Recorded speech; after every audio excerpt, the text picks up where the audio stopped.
नमस्कार, DD news में आप सभी दर्शकों का बहुत बहुत स्वागत है। मैं हूं वसीम मिश्रा और आप सभी को जन्माष्टमी की बहुत बहुत शुभकामनाएं। शुरुआत हेडलाइंस के साथ।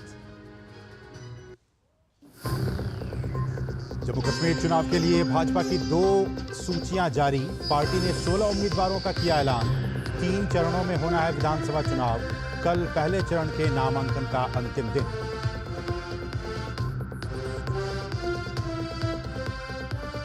केंद्र शासित प्रदेश लद्दाख को बड़ी सौगात।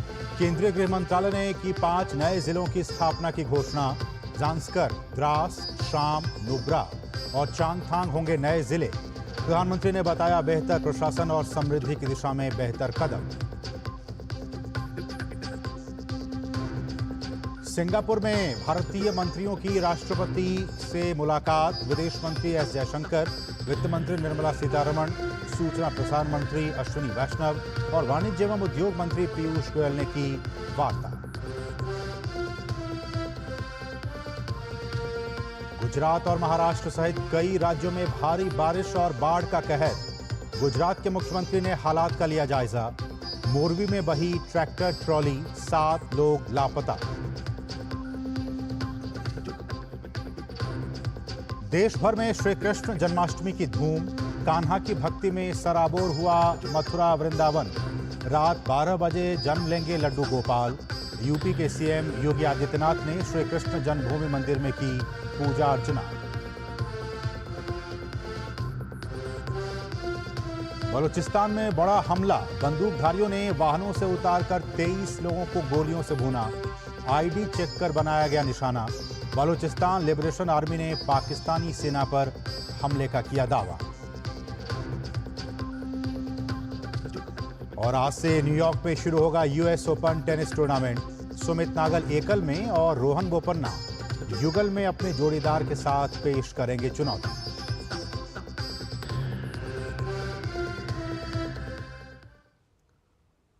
और अब सभी खबरें विस्तार से।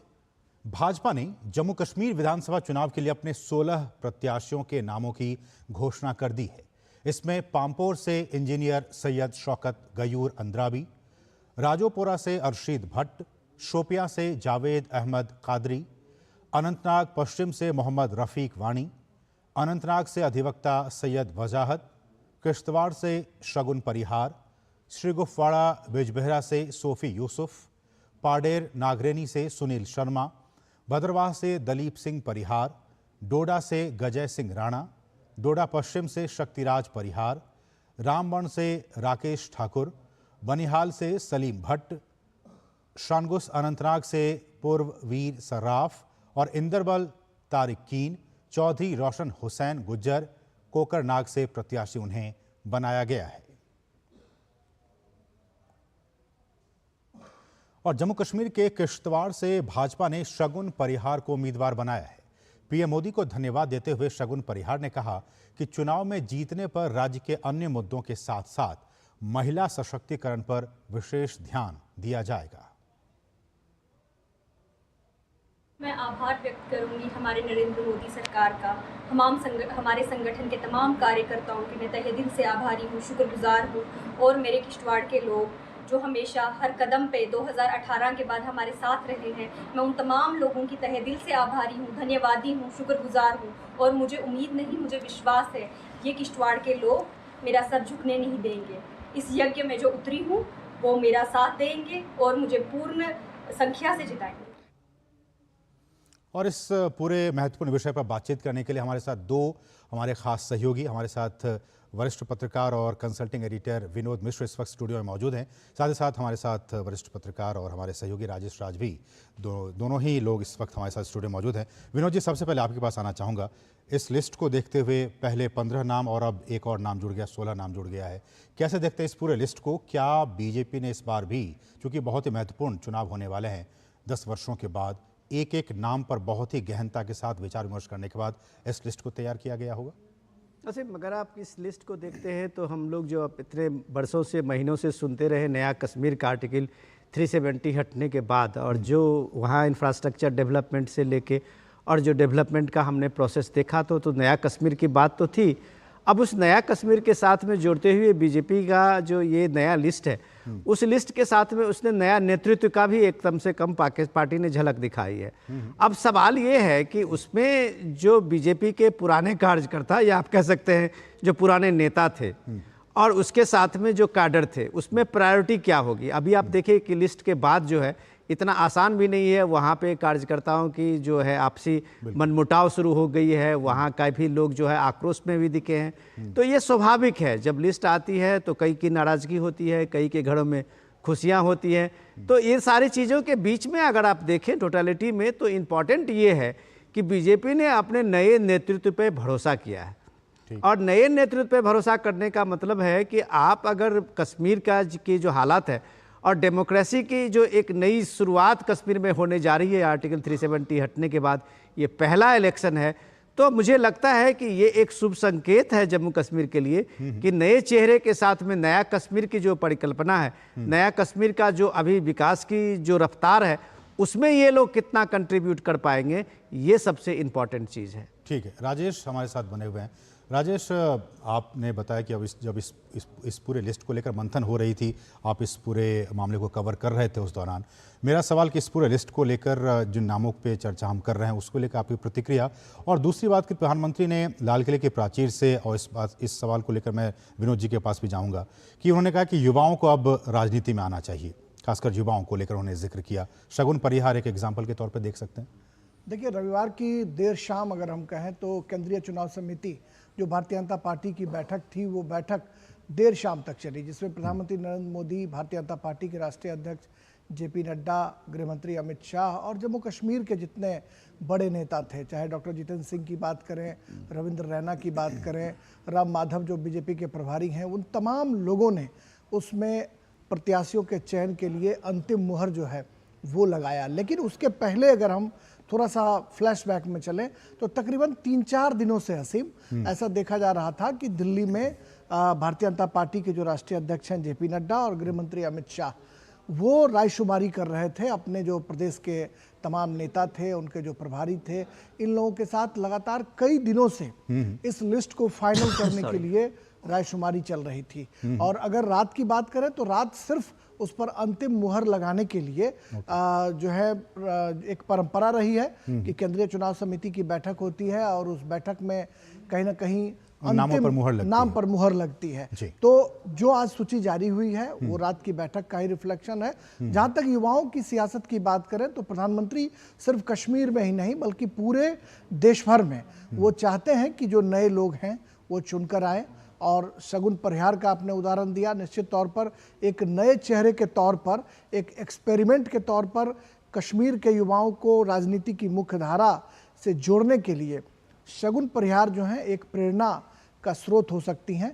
और ऐसे युवा जो कश्मीर में हमेशा हिंसा, अलगाववाद या आतंकवाद की चपेट में रहे हैं, पत्थरबाज की श्रेणी में उनकी गिनती होती रही है, लेकिन धारा 370 और 35A के हटने के बाद कश्मीर विकास की पटरी पर दौड़ पड़ी है। और भारत सरकार और बीजेपी की ये कोशिश है कि जो विकास की पटरी पर कश्मीर दौड़ पड़ी है वो उस पटरी से बेपटरी ना हो, उतरे नहीं। राजेश, मैं रोकना चाहूंगा, इस वक्त एक बड़ी खबर आ रही है, ब्रेकिंग न्यूज। जम्मू कश्मीर विधानसभा चुनाव को लेकर भाजपा के स्टार प्रचारकों की सूची जारी हो गई है। पीएम मोदी स्टार प्रचारक होंगे, ये स्टार प्रचारकों की एक लिस्ट होती है और वो लिस्ट अब जारी हो गई है। बीजेपी की तरफ से कौन कौन से लोग होंगे जो कि प्रचार अभियान को धार देने का काम करेंगे जम्मू और कश्मीर में, उन लोगों की लिस्ट, उन लोगों का नाम अब आ गया है। जम्मू कश्मीर विधानसभा चुनाव को लेकर भाजपा के स्टार प्रचारकों की जो लिस्ट है वो जारी हो गई है। 40 स्टार प्रचारक इस लिस्ट में शामिल हैं, 40 लोगों के नाम इसमें शामिल हैं। प्रधानमंत्री नरेंद्र मोदी पार्टी के स्टार प्रचारक होंगे। इसके अलावा अमित शाह, पार्टी के अध्यक्ष जेपी नड्डा, राजनाथ सिंह, योगी आदित्यनाथ बीजेपी के लिए वहां पे वोट मांगने का काम करेंगे, स्टार प्रचारक का वो रोल अदा करेंगे। जम्मू कश्मीर विधानसभा चुनाव को लेकर 40 लोगों के नाम इसमें शामिल किए गए हैं। प्रतिक्रिया विनोद जी आपकी। देखिए, ये इंतजाम पहले लिस्ट आने के बाद तो कम से कम ये बात था कि सब पार्टियों के अपने अपने जो स्टार प्रचारक है उनके लिस्ट जाएंगे जम्मू कश्मीर में। और डेफिनेटली प्राइम मिनिस्टर के भी जो 2-3 कम से कम मुझे लगता है कि रैलियां कश्मीर के वादी में होना है वो भी उतना ही इम्पोर्टेंट है। जब मैं राजेश राज जो बता रहे थे वो उसकी बात मैं कहते हुए आगे बढ़ा रहा हूँ कि देखिए 3 फेज का ये इलेक्शन है। बीजेपी की ये पहली फेज के जो इलेक्शन के जो कल का नॉमिनेशन का लास्ट डेट है उसके लिए ये लिस्ट है। उसके बाद दूसरे फेज और तीसरे फेज के चुनाव होने हैं। ये इंपॉर्टेंट चीज ये है कि बीजेपी इस बार कैंडिडेट के सिलेक्शन में दूसरे पार्टियों से अलग कैसी दिखती है। ये अलग दिखने के साथ में मैं इसलिए कह रहा हूँ कि दूसरी पार्टी तो अभी तक नाम तो डिक्लेयर ही नहीं हाँ किया नहीं, आज सीट शेयरिंग के लिए वहां भी है क्योंकि आज लास्ट डेट है उनका भी। कल का नॉमिनेशन का लास्ट डेट है तो आज शाम तक किसी भी हाल में कि करना सारी पड़ेगा। पार्टियों को भी अपने अपने नाम सामने में खोलने ही पड़ेंगे। इंपॉर्टेंट चीज ये समझने की बात है कि इलेक्शन में पॉलिटिकल पार्टी क्या मैसेज दे रहे हैं चाहती है। अगर ये मैसेज सीधे सीधे प्राइम मिनिस्टर मोदी से या जो राजेश राज कहते हैं कि जो केंद्रीय चुनाव समिति की तरफ से जम्मू कश्मीर की ओर है कि हम युवाओं का एक नेतृत्व देना चाहते हैं। युवाओं के नेतृत्व देने से मतलब साफ है कि जो परिवारवाद का जो वंशवादी पार्टी की जो वहां पे एक परंपरा जम्मू कश्मीर में बनी थी, उससे अलग हटकर आप क्या बात करें, उसके बाद आप फारूक अब्दुल्ला परिवार की बात में आप मुफ्ती मोहम्मद सईद की बात करें तो ऐसे 4-5 परिवार तक ही जम्मू कश्मीर की पूरी सियासत इतने वर्षों तक घूमती हुई थी। अब इसमें जब पंचायती राज का चुनाव हुआ, जिस चुनाव में आपने देखा कि नेशनल कॉन्फ्रेंस भी पहले बाइकआउट किया, उसके बाद महबूबा मुफ्ती भी बाइकआउट की। इन पार्टियों को लगा जब ये नए फेज और नई पौध जो इस चुनाव प्रक्रिया में बढ़ के सामने में आए और आने के बाद जो वहां पीपुल गवर्नेंस का जो एक मॉडल दिया जम्मू कश्मीर ने, वो इतने कमाल की चीज थी असीम कि आप जम्मू कश्मीर का जो पंचायती राज का जो मॉडल है पूरे देश के लिए एक सबक है, जहां पंचायती राज ने अपने अपने इलाके में 100% सेंटर के सारे फ्लैगशिप स्कीम को जमीन पे उतार दिया था। तो ये युवाओं पे जो लोगों का भरोसा है, मुझे लगता है कि बीजेपी ने एक दांव खेला है इस युवाओं पे कि बड़े नाम से बेहतर है कि जो युवा काम कर रहे हैं वहां लोगों के साथ जुड़े हुए हैं, उनको अगर आप पार्टी अगर सामने में लाती है, लोगों के सामने में लाती है तो शायद बीजेपी के लिए एक अच्छी बात होगी और एक बड़ा मौका भी होगा। ठीक है राजेश, लेकिन हम जानते हैं कि विधानसभा चुनाव 10 साल के बाद वहाँ पे होने जा रहे हैं। पिछला चुनाव 2014 में हुआ था, उसके बाद से सारी चीज़ें हमारे सामने हैं। 370 खत्म हुए भी 5 साल हो चुके हैं। अब जिस बात का जिक्र विनोद जी कर रहे हैं कि अब युवा, उनका जोश, उनका उत्साह, पॉलिटिक्स में आना, पीएम का अपील करना कि आप आइए, इन तमाम चीज़ों के मद्देनज़र ये अब चुनाव होंगे अगले महीने सितंबर में। आपकी प्रतिक्रिया किस तरह से इस जम्मू कश्मीर के चुनाव को आप कैसे देखते हैं?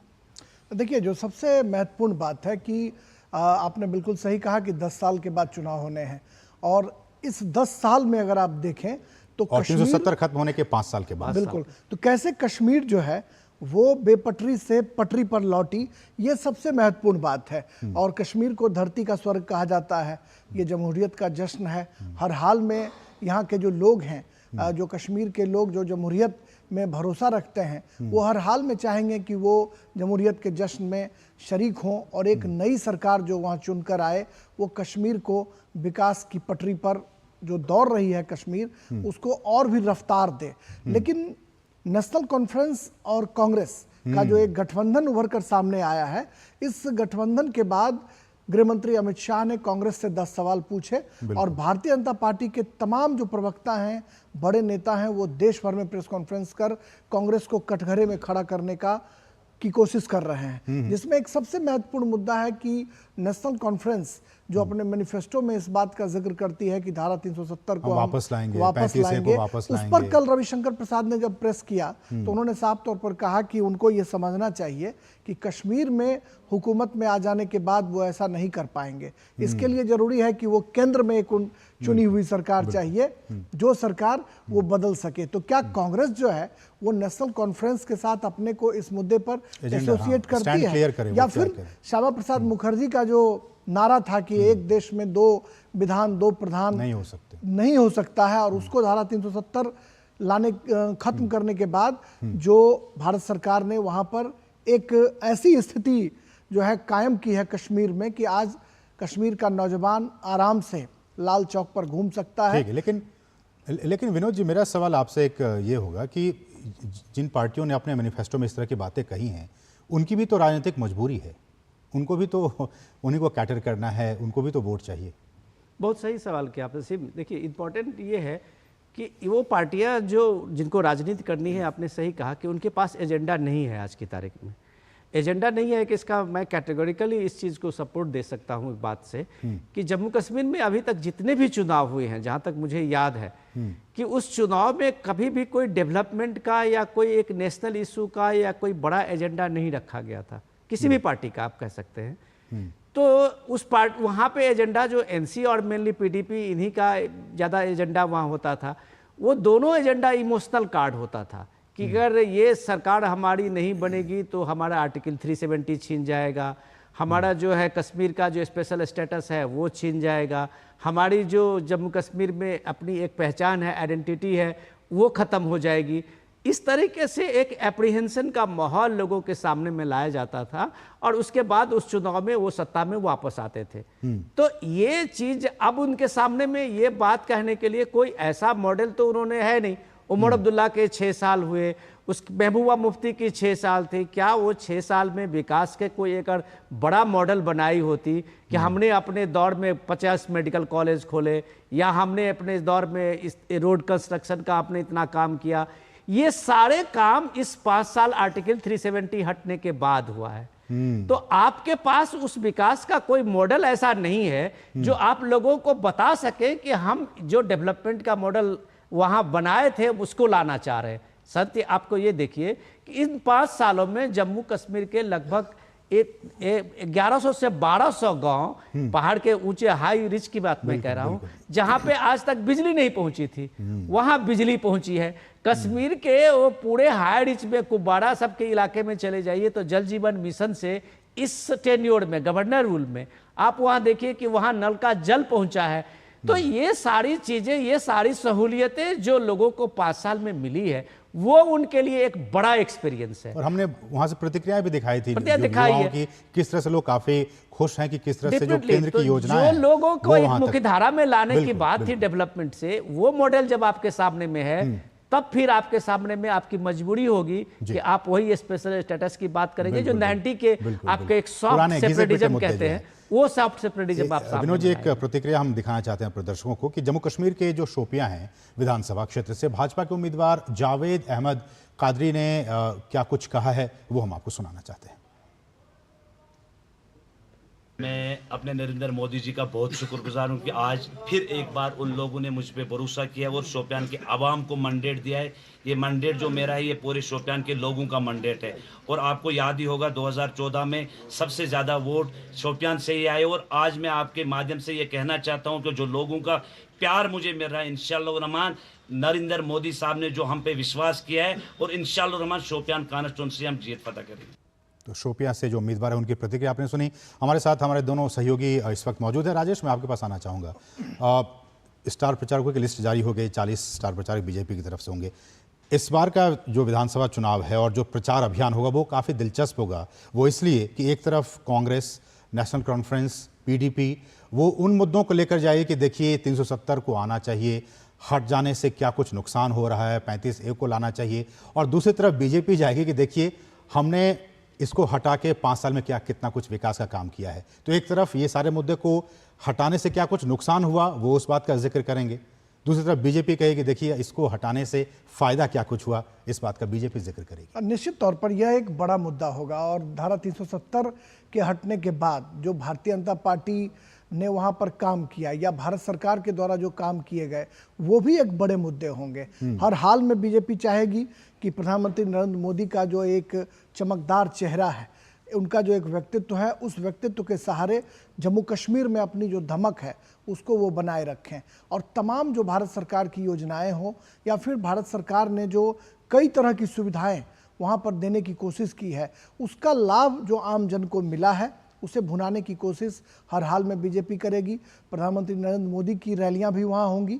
इसके अलावा गृहमंत्री अमित शाह, भारतीय जनता पार्टी के अध्यक्ष जेपी नड्डा, ये तमाम जो बड़े नेता हैं ये वहां चुनाव प्रचार के लिए जाएंगे। और 40 स्टार प्रचारकों की जो सूची है उसको बीजेपी ने अभी जारी किया है, जिसमें तमाम बड़े नेता के अलावा जम्मू कश्मीर के जो बहुत सारे नेता हैं उनके भी नाम इसमें शामिल हैं। तो चुनाव कहीं ना कहीं दिलचस्प जरूर होगा, आरोप प्रत्यारोप का दौर भी चलेगा, लेकिन जो सबसे अहम बात होगी असीम वो यही कि कश्मीर जो विकास की गंगा वहां बह रही है उस विकास की गंगा रुकने ना पाया। हाँ, रुकने ना पाए, यह एक बड़ा वो मुद्दा होगा। और आपने देखा कि वहां पर रिजर्वेशन की व्यवस्था नहीं थी।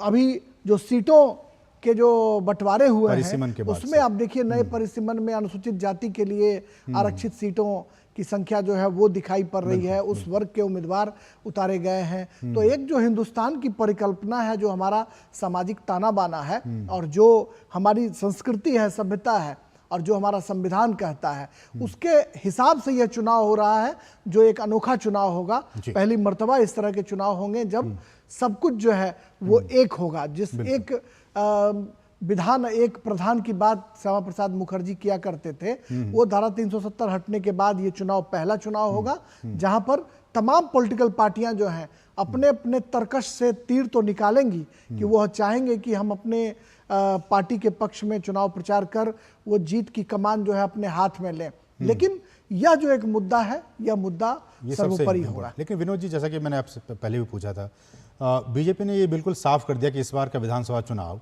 जैसे पिछली बार उन्होंने पीडीपी के साथ गठबंधन किया था, इस बार वो किसी के साथ ना प्री पोल ना पोस्ट पोल अलायंस करने वाले हैं। और घाटी में जो निर्दलीय उम्मीदवार हैं, हम उनको ज़रूर सपोर्ट करेंगे। देखिए, मैं थोड़ी सी उसमें आपको कुछ वैल्यू एडिशन कर रहा हूँ कि रिजर्वेशन की बात जो है वो, अगर हम इस बात को देखें कि इस बार भी चुनाव में नया क्या है, तो थोड़ा शायद दर्शकों को भी ये थोड़ा इंटरेस्टिंग होगा समझने में। नया ये है, सबसे पहले इम्पॉर्टेंट है कि इस बार 16 सीटें ऐसे हैं डिलिमिटेशन के बाद, जो 16 सीटें एससी और एसटी कम्युनिटी के आएंगे। तो जाहिर सी बात है कि 90 सीटों के विधानसभा में 16 सीटें एससी एसटी जीत के जहाँ से वहाँ पे चुनाव में अपनी भागीदारी बनाती है, तो ये एक रिवोल्यूशनरी स्टेप है कि आप पहाड़ के ऊपर में गुज्जर हों, बकरवाल हों, यहाँ ऊपर में जो पहाड़ी है, उनकी भूमिका अब विधानसभा में होने वाली है, जो अब तक नहीं हुई थी। अब तक उनके चेहरे भी नहीं होते थे।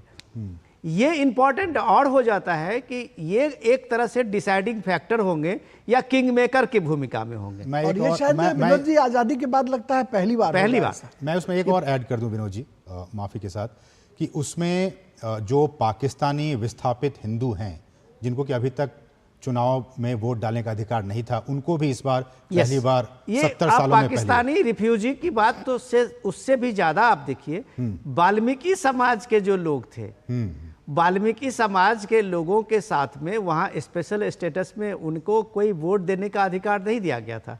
वाल्मीकि समाज के लोगों को किसी भी स्कूल में पढ़ने लिखने, कॉलेज में और नौकरी करने में भी उनको किसी तरह की उसमें छूट नहीं थी स्पेशल स्टेटस पे।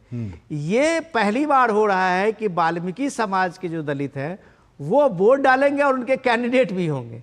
ये पहली बार होगा कि आप ये देखिए कि पीओके रिफ्यूजी की बात आप कह रहे थे, पीओके रिफ्यूजी जो है, जो आप सोचिए इतने बरसों से जम्मू कश्मीर में रह रहे थे, पाकिस्तान से आए हुए कई शरणार्थी में मनमोहन सिंह जैसे प्राइम मिनिस्टर बन गए, लेकिन जम्मू कश्मीर में उनको वोट देने का अधिकार नहीं मिला था। तो ये सारी चीजें डेवलपमेंट जब इस बार आप देखेंगे जम्मू कश्मीर में, तो आपको बहुत सारी चीजें, नई चीजें दिखेंगी। जो इसलिए आपने जब कहा था कि इंटरेस्टिंग चुनाव है, तो इंटरेस्टिंग चुनाव के कई फैक्टर हैं जो धीरे धीरे आपके सामने में आएंगे। और बीजेपी को जो कॉन्फिडेंस है, इसलिए वो किसी भी पार्टी के साथ में अलायंस का बीजेपी ने नहीं किया है, प्री और पोस्ट पोल अलायंस का। और बीजेपी का हमेशा रहा है, जम्मू सेंट्रिक बीजेपी का हमेशा एक कैंडिडेट का रहा है वहाँ की। जम्मू में लगभग बीजेपी कम से कम 8 से 10 सीटें जीतती रही है, पहले से भी जीती रही है। लेकिन कश्मीर में, घाटी में इस बार क्या लगता है विनोद जी कि फोकस बीजेपी का जम्मू पे इस बार भी ज्यादा रहेगा या कश्मीर को भी इस बार ज्यादा फोकस? देखिए, बीजेपी का अगर हमें कहें कि अगर ईमानदारी से बात करें तो बीजेपी का फोकस सबसे ज्यादा एससी एसटी के जो 16 सीटें हैं वो बीजेपी के लिए सबसे इंपॉर्टेंट है। ये जो कैंडिडेट का आप देख रहे हैं, उसमें जो नए चेहरे और नए नाम देख रहे हैं, उसमें भी कई एसटी के और एससी के जो पुराने दावेदार थे, उसके जगह यूथ को दिया गया, उसके जगह जो वहाँ पे लोग काम कर रहे थे उनको सामने में लाया गया है। तो जाहिर सी बात है, पुराने जो लोग थे उनकी थारी नाराजगी तो नहीं होगी।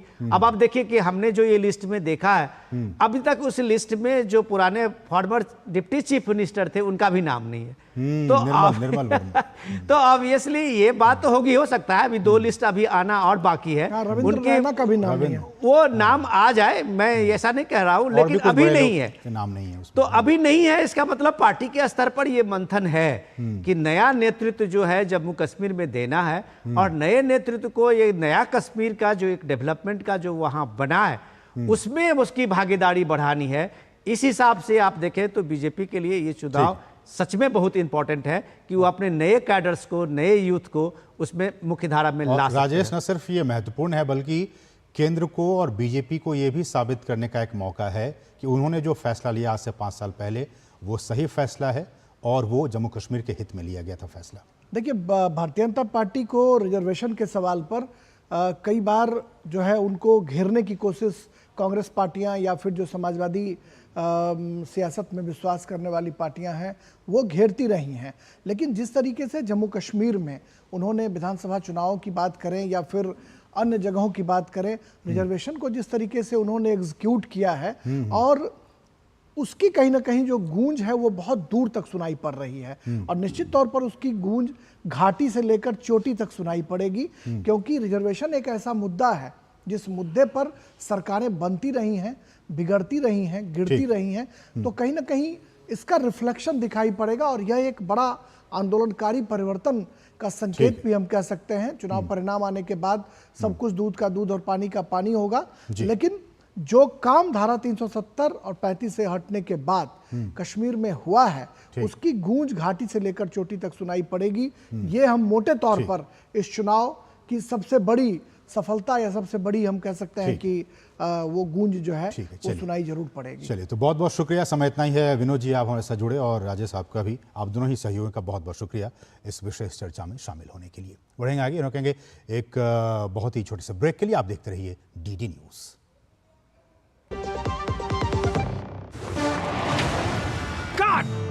सुरक्षा की गारंटी हर चीज में जरूरी है, चाहे वो मुश्किल स्टंट हो या अच्छी फसल। इसीलिए ले आइए IIL के ट्रैक्टर ब्रांड का शिनबा, जो देता है सुंडी और ट्रिप से सुरक्षा की गारंटी। बात जब पीढ़ियों के लिए बनने वाले घर की हो तो जिम्मेदारी बड़ी हो जाती है। गैलेंट समझता है ये जिम्मेदारी। अब डबल M रिब्स के साथ गैलेंट एडवांस TMT रीबार, निर्माण का रियल हीरो। ऐसी जान जो है सारे घर की दुलारी, उसकी सुरक्षा और स्वास्थ्य है हम सब की जिम्मेदारी। 5 साल से कम उम्र के बच्चों को दस्त से बचाने के लिए तैयार है परिवार। रक्षा, रोकथाम और उपचार। रक्षा के लिए 6 महीने तक बच्चे को सिर्फ माँ का दूध पिलाएं। रोकथाम मतलब साफ घर, साफ टॉयलेट और साफ बर्तन, और खाना बनाने से पहले और शौच या मल साफ करने के बाद हाथ अच्छे से धोएं। उपचार के लिए जब बच्चे को दस्त लगे तो उसे तुरंत ORS का घोल पिलाएं और 2 हफ्ते तक जिंक की गोली दें। दस्त होते ही अपने नजदीकी स्वास्थ्य केंद्र से जल्द संपर्क करें। ORS और जिंक की गोलियां स्वास्थ्य केंद्र पर निशुल्क उपलब्ध हैं। जब बच्चे स्वस्थ रहेंगे तो हंसते मुस्कुराते रहेंगे। याद रहे, दस्त के विरुद्ध तैयार है परिवार। रक्षा, रोकथाम और उपचार।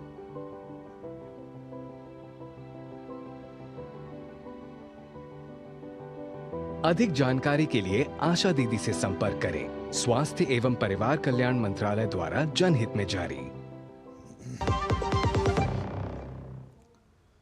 और ब्रेक के बाद आपका फिर से स्वागत है। बढ़ेंगे आगे। गृह मंत्रालय ने केंद्र शासित प्रदेश लद्दाख में 5 नए जिले जांस्कर, द्रास, शाम, नुब्रा और चांगथांग बनाने की घोषणा की है। केंद्रीय गृह मंत्री अमित शाह ने इसकी जानकारी दी। अमित शाह ने एक्स पर लिखा कि प्रधानमंत्री नरेंद्र मोदी के एक विकसित और समृद्ध लद्दाख बनाने के दृष्टिकोण के तहत गृह मंत्रालय ने केंद्र शासित प्रदेश में 5 नए जिले बनाने का फैसला लिया है। नए जिले जांस्कर, द्रास, शाम, नुब्रा और चांगथांग हर कोने में शासन को मजबूत करके लोगों को मिलने वाले लाभों को उनके दरवाजे तक ले जाएंगे। अमित शाह ने आगे लिखा कि मोदी सरकार लद्दाख के लोगों के लिए वृहद अवसर पैदा करने के लिए प्रतिबद्ध है। और लद्दाख में 5 नए जिले बनाने की घोषणा पर प्रधानमंत्री नरेंद्र मोदी ने बधाई देते हुए एक्स पर लिखा कि लद्दाख में 5 नए जिलों का निर्माण बेहतर प्रशासन और समृद्धि की दिशा में एक कदम है। जांस्कर, द्रास, शाम, नुब्रा और चांगथांग पर अब अधिक ध्यान केंद्रित किया जाएगा, जिससे सेवाएं और अवसर लोगों के और भी करीब आएंगे। वहां के लोगों को बधाई।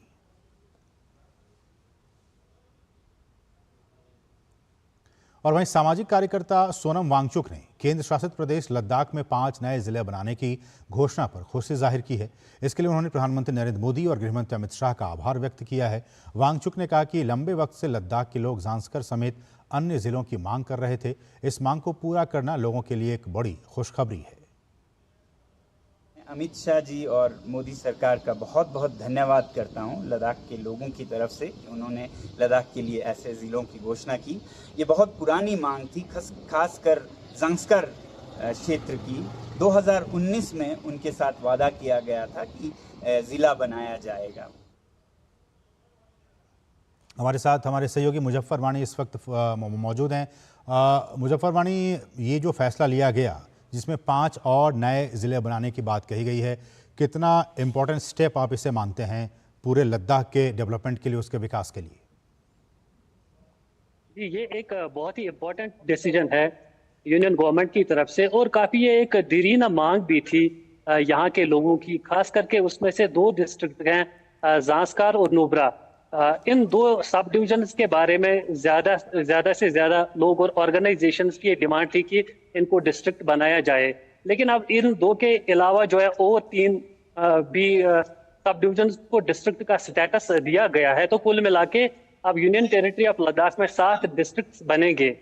ये एक इंक्लूसिव डेवलपमेंट के लिए एक बहुत ही बड़ा स्टेप है, क्योंकि लद्दाख के सिटी सेंटर लेह से ऑलमोस्ट 300 किलोमीटर दूरी तक भी डिस्टेंस होती है, और लोगों को पेरिफेरी से सिटी सेंटर आने में काफ़ी मुश्किलात का सामना भी करना पड़ता है, जैसे कि मेडिकल सर्विसेज के रिलेटेड।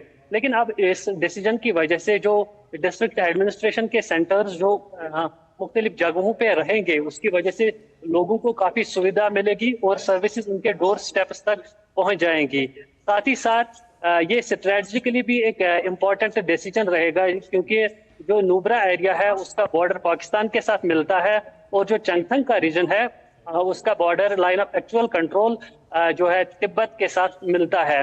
तो इस हिसाब से जो है पॉपुलेशन और डिफेंसेस के दरमियान कोऑर्डिनेशन भी इससे बढ़ जाएगा, और लोगों को भी सुविधाएं मिलेंगी और आसानी हो जाएंगी गवर्नमेंट की जो सर्विसेज है वो अवेल करने में। तो चूंकि ये एक हिली रीजन है और यहाँ पे लिमिटेड पब्लिक ट्रांसपोर्टेशन है, उस वजह से जब सिटी सेंटर उनके नजदीक आ जाएंगे तो उनकी लाइफ में काफी सुधार आ जाएगा।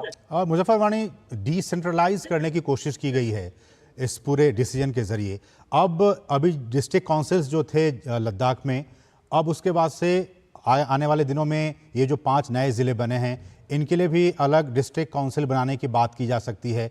उससे भी काफ़ी कुछ फ़ायदा होगा, डिसेंट्रलाइज करने की कोशिश की गई है। एक तो ये, दूसरा आप, चूंकि मैं देख रहा हूँ आपके पीछे आप एक मार्केट में खड़े हैं, तो जो वहाँ की आम आवाम है, जो आम लोग हैं, उनकी क्या कुछ रिएक्शन है, क्या कुछ प्रतिक्रिया है? जी, सबसे पहले तो यहाँ पे 2 जो हिल काउंसिल्स है, Ladakh autonomous hill development council Leh और autonomous hill development council Kargil, तो 2 डिस्ट्रिक्ट में थे। तो अभी जब 5 डिस्ट्रिक्ट एक्स्ट्रा हो जाएंगे तो वो बात भी एडमिनिस्ट्रेशन के द्वारा उठाई जा सकती है कि मजीद जो हिल काउंसिल्स हैं उनका एस्टेब्लिशमेंट हो सकता है। बट यहाँ पे पॉपुलेशन कम होने की वजह से सरकार उस पर गौर कर रही थी कि मतलब ये प्रोजेक्ट जो है फिजिबल होगा कि नहीं होगा। खैर, उसमें जो भी गवर्नमेंट का डिसीजन होगा वही फाइनल होगा कि मजीद हिल काउंसिल इसमें आएंगे कि नहीं आएंगे। रहा सवाल लोगों में, लोग उत्साहित हैं। सुबह से जितने भी लोगों के साथ मेरी बात हुई, उन्होंने इस बात पे खुशी का इजहार किया हुआ है कि मजीद जो डिस्ट्रिक्ट यहाँ पे एस्टेब्लिश होंगे उनको सुविधाएं मिलेगी, उनको फायदा मिलेगा, और उनको जो ज्यादा मुश्किलात का सामना होता था अभी तक उसमें कमी वाक़ा हो जाएगी और कोऑर्डिनेशन आपस में बढ़ जाएगा। क्योंकि मुजफ्फर वाणी, ये जो लद्दाख है वो एक यूटी है, यूनियन टेरिटरी है। ऐसे में इस फैसले के बाद से, हालांकि इससे पहले भी और इस फैसले के बाद भी, जो सेंट्रली स्पॉन्सर्ड स्कीम्स हैं वो अब कितनी तेज़ी से और भी यहाँ इम्प्लीमेंट हो पाएंगी, जिससे कि वहाँ जो विकास है, जो डेवलपमेंट है, उसका काम हो पाएगा? सेंट्रल गवर्नमेंट इनिशिएटिव जो है वो पहले से ही यहाँ पे चल रहे थे। दूर-दराज इलाकों तक भी एडमिनिस्ट्रेशन के द्वारा जो स्टेप्स उठाए जाते थे, तो काफी जो स्कीम्स है लोगों तक पहुंचती थी। पहले भी उसका हमने विकसित भारत यात्रा में भी देखा है। लेकिन अब जब जो सिटी सेंटर्स है उनके पास में ही एस्टेब्लिश हो जाएंगे तो वो जो तरीका है वो जो एक तरह से बेटर हो जाएगा, वो डिसेमिनेशन ऑफ इंफॉर्मेशन भी बेटर हो जाएगा और स्कीम्स का जो बेनिफिट है वो भी ज्यादा अच्छे से उनके पास पहुंच जाएगा और उस पे एक मॉनिटरिंग सिस्टम भी अच्छे से डेवलप हो जाएगा और ज्यादा से ज्यादा लोगों तक उसका फायदा भी पहुंच जाएगा और उसका सुपरविजन भी जो कि अथॉरिटीज होंगी, डिस्ट्रिक्ट एडमिनिस्ट्रेशन की अथॉरिटीज होंगी, उसका सुपरविजन भी बेहतर तरीके से होगा। क्योंकि विंटर में यहाँ पे ऐसी सिचुएशन भी पेश आती है कि रास्ता जो है बर्फ की वजह से बंद होता है और कम्युनिकेशन किसी हद तक किसी टाइम तक बंद रहता है। लेकिन अब जब नए डिस्ट्रिक्ट आ जाएंगे तो पूरी जो डिस्ट्रिक्ट मशीनरी वहां पे होगी, उस वजह से ग्राउंड लेवल पे जो भी इम्प्लीमेंटेशन होगी वो बेहतर हो जाएगी, कोऑर्डिनेशन बेहतर हो जाएगी और जो भी जवाबदेही होगी वो भी और बेहतर हो जाएगी। चलिए, बहुत बहुत शुक्रिया मुजफ्फर वानी, इन तमाम ताज़ा अपडेट्स को लेह लद्दाख से हम तक पहुंचाने के लिए आपका बहुत बहुत शुक्रिया। बढ़ेंगे आगे और यहाँ रुकेंगे एक बहुत ही छोटे से ब्रेक के लिए। आप देखते रहिए डीडी न्यूज़।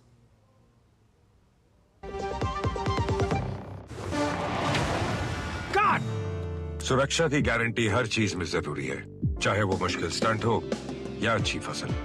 इसलिए ले आइए IIL के ट्रैक्टर ब्रांड का शिनबार, जो देता है सुंडी और ट्रिप से सुरक्षा की गारंटी। बात जब पीढ़ियों के लिए बनने वाले घर की हो तो जिम्मेदारी बड़ी हो जाती है। गैलेंट समझता है ये जिम्मेदारी। अब MM रिब्स के साथ गैलेंट एडवांस TMT रीबार, निर्माण का रियल हीरो। भारत में सालाना हजारों लोग हाथी पांव नाम की बीमारी की चपेट में आकर जीवन भर के लिए अपाहिज हो जाते हैं। हाथी पांव एक मच्छर के काटने से फैलता है। हाथी पांव का कोई इलाज नहीं है।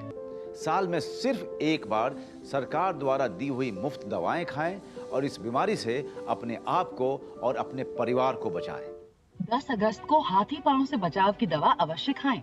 अपने आप को और अपने परिवार को इस दर्दनाक बीमारी से बचाएं। भारत सरकार द्वारा जनहित में जारी। और ब्रेक के बाद आपका फिर से स्वागत है। साल 2019 में केंद्र शासित प्रदेश बने लद्दाख के विकास पर केंद्र सरकार का खासा जोर रहा है। पिछले 5 वर्षों में लद्दाख में हुए विकास कार्यों पर गृह मंत्रालय ने एक वीडियो जारी किया है। गृह मंत्रालय ने कहा है कि केंद्र सरकार के पहलों के कारण लद्दाख भारत के आर्थिक विकास की प्रेरक शक्तियों में से एक बन गया है।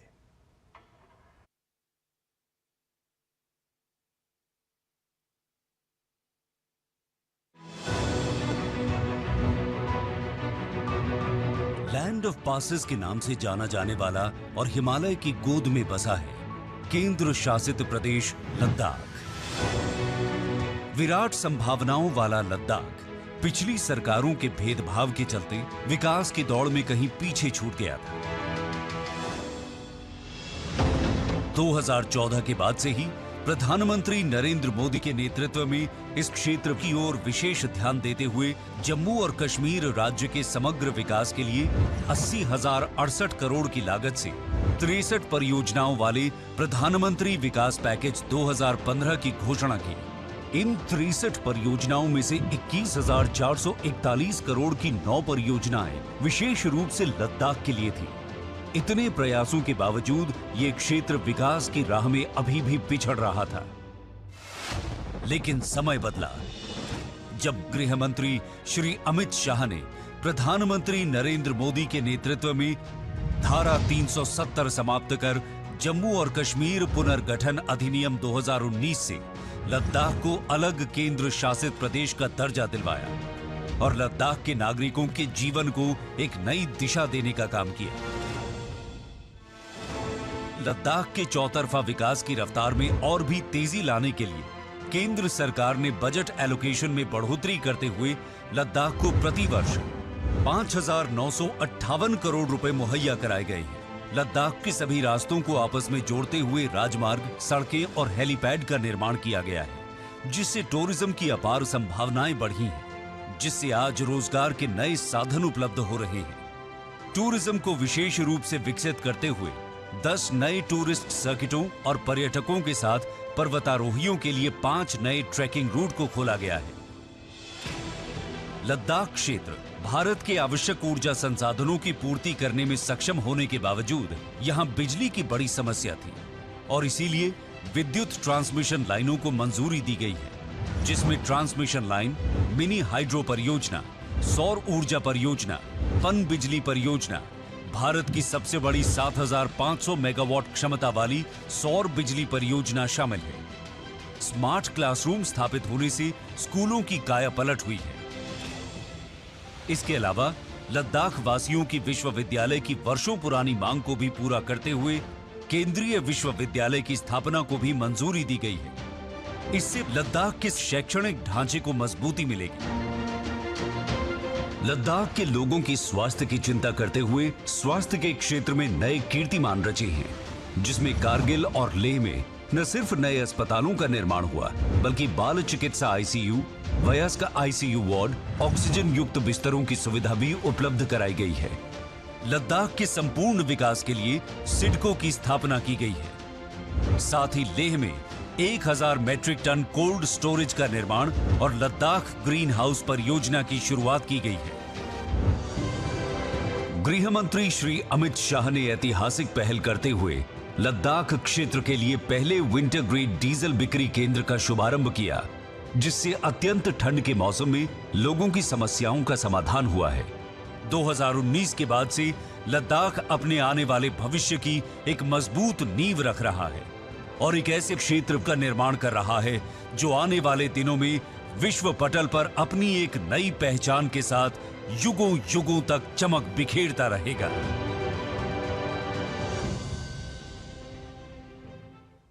बढ़ेंगे आगे। प्रधानमंत्री नरेंद्र मोदी ने ऑस्ट्रेलिया के प्रधानमंत्री एंथनी एल्बनीज से फोन पर बात की है। इसकी जानकारी देते हुए प्रधानमंत्री ने एक्स पर लिखा कि अपने दोस्त ऑस्ट्रेलिया के प्रधानमंत्री एंथनी एल्बनीज से बात करके खुशी हुई।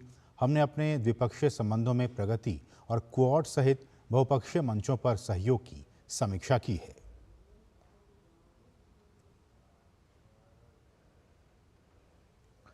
केंद्रीय वित्त मंत्री निर्मला सीतारमण के नेतृत्व में कैबिनेट मंत्रियों के डेलीगेशन ने सिंगापुर के राष्ट्रपति और प्रधानमंत्री के साथ मुलाकात की है। इस दौरान भारत और सिंगापुर की द्विपक्षीय साझेदारी पर चर्चा हुई है। भारत की ओर से प्रतिनिधिमंडल में विदेश मंत्री डॉक्टर एस जयशंकर, केंद्रीय वाणिज्य और उद्योग मंत्री पीयूष गोयल और केंद्रीय सूचना और प्रसारण मंत्री अश्विनी वैष्णव शामिल हुए। डेलीगेशन ने डिजिटलीकरण, हरित पहल और कौशल विकास की ओर आगे बढ़ने के लिए भारत सिंगापुर की साझेदारी बढ़ाने पर भी जोर दिया। केंद्रीय वित्त मंत्री ने सिंगापुर के राष्ट्रपति का उनके योगदान के लिए आभार भी व्यक्त किया।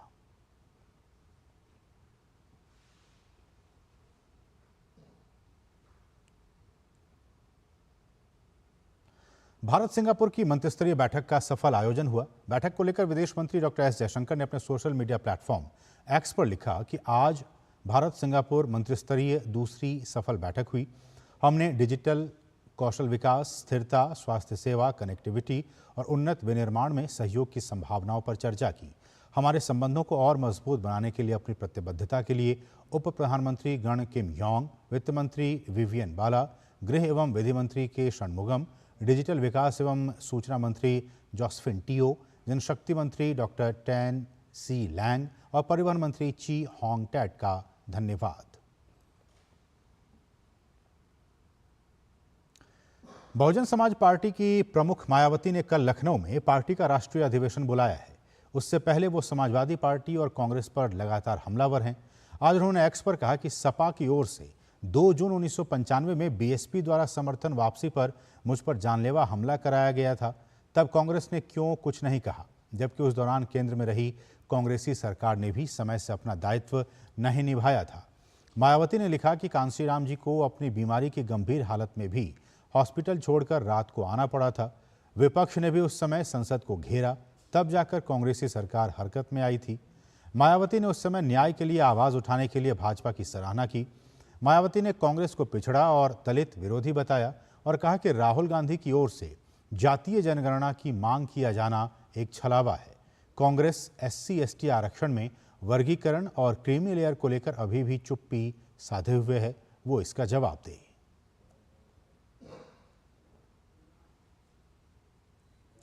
उत्तर प्रदेश के मुख्यमंत्री योगी आदित्यनाथ ने आगरा में एक जनसभा को संबोधित किया। बांग्लादेश का जिक्र करते हुए उन्होंने देशवासियों से एकजुट होने की अपील की। उन्होंने कहा कि राष्ट्र के ऊपर कुछ भी नहीं हो सकता, राष्ट्र तब सशक्त होगा जब हम सब एक रहेंगे। राष्ट्र से बढ़कर के कुछ नहीं हो सकता, कुछ नहीं हो सकता। और राष्ट्र तब सशक्त होगा जब हम एक रहेंगे, नेक रहेंगे, तभी नेक रहेंगे। बटेंगे तो कटेंगे।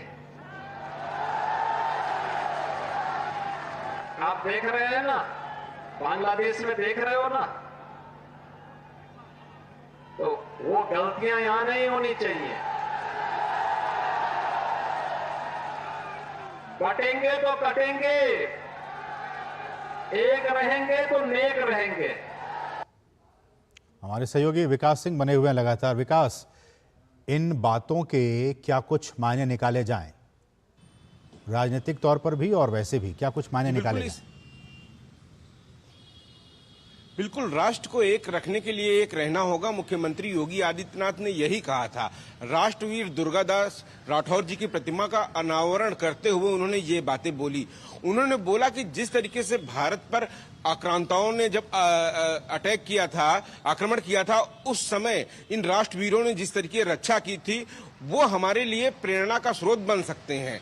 हम अपने राष्ट्र की प्रगति तभी कर सकते हैं जब हम एक रहेंगे, मिलजुल कर रहेंगे, तभी हमें समृद्धि मिलेगी, विकास आएगा। लेकिन अगर हम बंटकर रहेंगे तो हालात बहुत खराब हो जाएंगे। हम बंटके रहेंगे तो उनका यही साफ मतलब था, बटेंगे तो कटेंगे। हालातों का उन्होंने जिक्र किया कि बांग्लादेश में जिस तरीके से हुआ, क्या वहां पर लोग एक नहीं थे? लगातार जिस तरीके से वहां की बात हो रही थी, जो अत्याचार हो रहा है, तमाम सारे लोग, जो लोग वहां पर अत्याचार हो रहा है, आवाज भी अब लोग नहीं उठा रहे हैं दुनिया के लोग। तो वो देखने वाली बात है। और इन्हीं बातों से आप संभल कर भारत में, अपने देश में सभी लोग मिलजुल कर राष्ट्र निर्माण के लिए काम करें। मुख्यमंत्री योगी आदित्यनाथ का साफ संदेश था। इस मौके पर उन्होंने ये भी कहा कि जो जिस तरीके से राष्ट्र के क्रांतिकारी थे, आजादी की जो स्वतंत्रता की लड़ाई लड़ी गई, उसमें क्रांतिकारियों ने किस तरीके से बलिदान दिया, वो हमारे लिए प्रेरणा का स्रोत हो सकते हैं। दुर्गादास राठौर जी हमारे लिए स्रोत हो सकते हैं प्रेरणा का, जिनको हम अपने जीवन में अनुश्रवण करें, क्योंकि राष्ट्र भक्ति ही सबसे बड़ी चीज होती है समाज के लिए, देश के लिए। अगर आपके अंदर राष्ट्र प्रेम, राष्ट्र भक्ति नहीं रहेगी तो फिर देश आगे कैसे बढ़ेगा? मिलजुल कर हमें आगे बढ़ना है, मिलजुल कर एक साथ काम करना है राष्ट्र के लिए। और राष्ट्र के प्रति हम क्या कुछ बलिदान कर सकते हैं, कितना कुछ जो है कह रहे हैं हम राष्ट्र को दे सकते हैं, ये हमें संकल्प लेना होगा। क्योंकि अगर बढ़ते रहेंगे तो हमेशा समाज में हम पीछे रहेंगे। यही मुख्यमंत्री योगी आदित्यनाथ का साफ संदेश था कि राष्ट्र सबसे बड़ा होता है और राष्ट्र में कभी हम बंटकर नहीं रह सकते हैं। अगर बंट जाएंगे तो हम लोग समाप्त हो जाएंगे। चलिए, बहुत बहुत शुक्रिया विकास, इन तमाम ताज़ा अपडेट्स को लखनऊ से हम तक पहुंचाने के लिए आपका बहुत बहुत शुक्रिया। बात करेंगे अब यूपीएस की। यूनिफाइड पेंशन स्कीम को लेकर सोशल मीडिया में कई तरह की भ्रामक खबरें चल रही हैं। सरकार ने स्पष्ट किया है कि कर्मचारियों को अब 25 साल की सेवा समाप्त करने के बाद 50% की पेंशन और 60% फैमिली पेंशन की सुविधा मिलेगी। साथ ही महंगाई भत्ते का लाभ भी यूपीएस योजना में मिलता रहेगा। इसके साथ ही मौजूदा एनपीएस और यूपीएस में चुनने का विकल्प भी कर्मचारियों को दिया गया है। अगर कर्मचारी की नौकरी 25 साल से कम रही है तो उस स्थिति में प्रो रेटा आधार पर पेंशन दिया जाएगा। सरकार इस पूरी प्रक्रिया के लिए 2 तरह से फंड बनाने जा रही है। पहला फंड होगा व्यक्तिगत पेंशन फंड और दूसरा होगा सरकारी कॉर्पस। व्यक्तिगत फंड में कर्मचारी और सरकार का 10-10% का योगदान होगा। सरकारी कॉर्पस में 8.5% का योगदान सरकार अपनी ओर से करेगी, जिसका इस्तेमाल कर्मचारियों को 50% पेंशन में किसी भी तरह की कमी की भरपाई के लिए किया जाएगा। व्यक्तिगत फंड में कर्मचारियों को अपना निवेश विकल्प चुनने का अधिकार होगा और 60% कॉर्पस निकालने की भी सुविधा दी जाएगी। जिस अनुपात में कॉर्पस निकाला जाएगा उसी अनुपात में पेंशन में कमी हो जाएगी। ध्यान रहे कि इसी तरह की सुविधा ओल्ड पेंशन स्कीम में भी मौजूद है। व्यक्तिगत पेंशन फंड में अगर कर्मचारी को 50% पेंशन से ज़्यादा रिटर्न मिलता है तो ये कर्मचारी का ही होगा।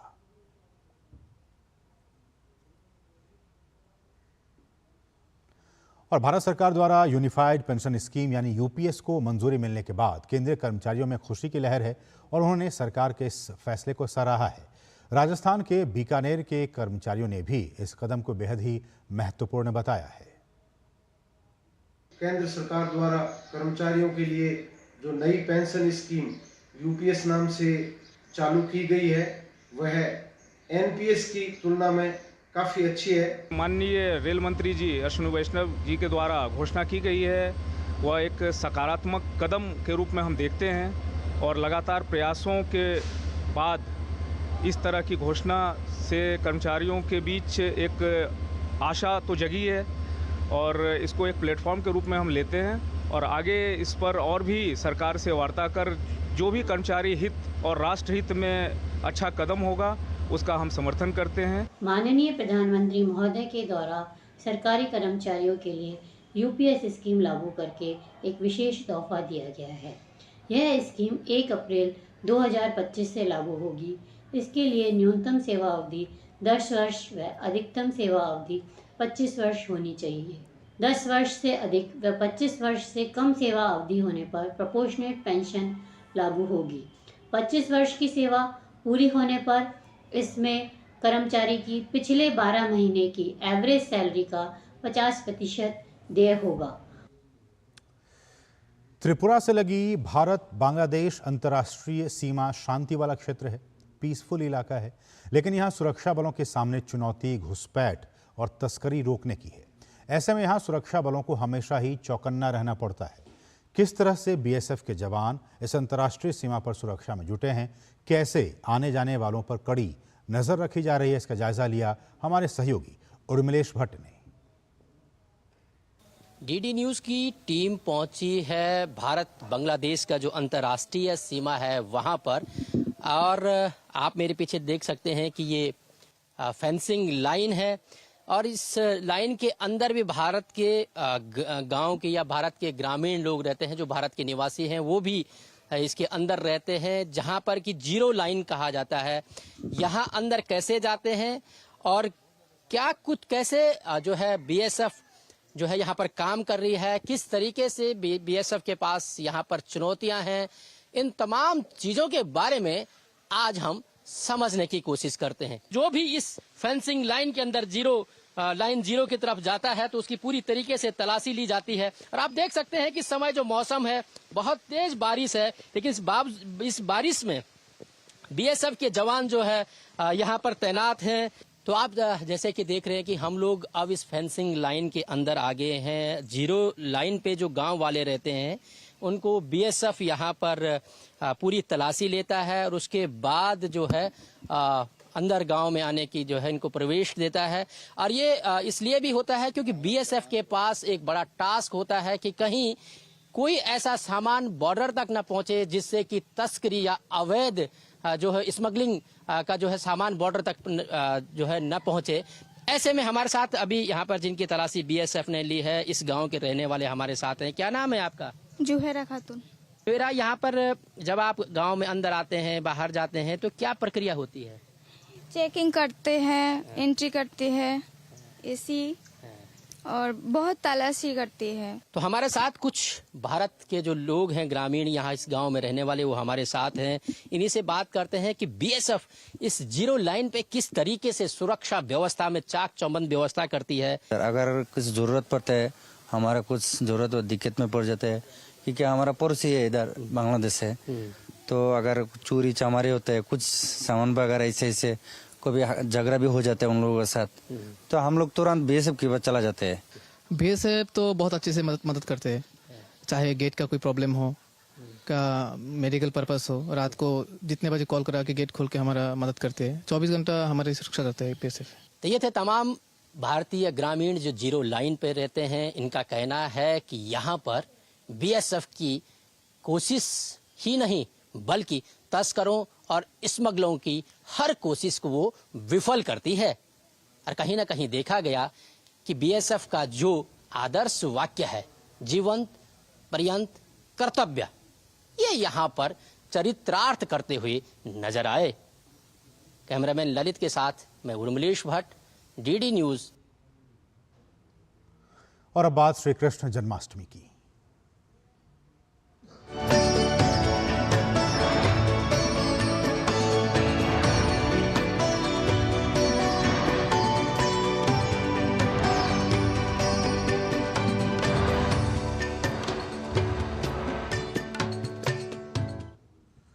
देश भर में आज श्री कृष्ण जन्माष्टमी की धूम है। दुनिया भर में फैले भगवान कृष्ण के अनुयायी सुबह से ही उनके जन्मोत्सव की तैयारियों में जुटे हुए हैं। भगवान श्री कृष्ण के जन्म स्थान उत्तर प्रदेश के मथुरा में अभूतपूर्व तैयारियां की गई। श्री कृष्ण जन्मभूमि पर महिला भक्तों ने नृत्य कर खुशी मनाई है। आज तड़के श्री कृष्ण जन्मभूमि मंदिर के पर्दे खोल दिए गए और सबसे पहले भगवान की आरती की गई। राष्ट्रीय राजधानी दिल्ली में भी श्री कृष्ण जन्माष्टमी की धूम है। श्री लक्ष्मी नारायण मंदिर में दर्शन के लिए भक्तों की भीड़ उमड़ पड़ी। ईस्ट ऑफ कैलाश के इस्कॉन टेम्पल बड़ी संख्या में श्रद्धालु एकत्र हुए हैं। भगवान के दर्शन के लिए पर्दे खोल दिए गए हैं। साथ ही हीरों की नगरी पन्ना के जुगल किशोर मंदिर को रंग बिरंगी लाइटों से सजाया गया। वहीं उत्तर प्रदेश के नोएडा के इस्कॉन टेम्पल में भी लोग बांके बिहारी की पूजा कर रहे हैं। मुंबई के चौपाटी स्थित इस्कॉन मंदिर में भी भगवान श्री कृष्ण के दर्शन के लिए भक्तों की भीड़ उमड़ी है। गुजरात के अहमदाबाद के इस्कॉन मंदिर में भी लोग भगवान के दर्शन कर रहे हैं। हिमाचल प्रदेश के पर्यटक स्थल मनाली के माल रोड इस्कॉन के तत्वावधान में आयोजित श्री कृष्ण जन्माष्टमी उत्सव में हिस्सा लेने के लिए बड़ी संख्या में श्रद्धालु एकत्र हुए।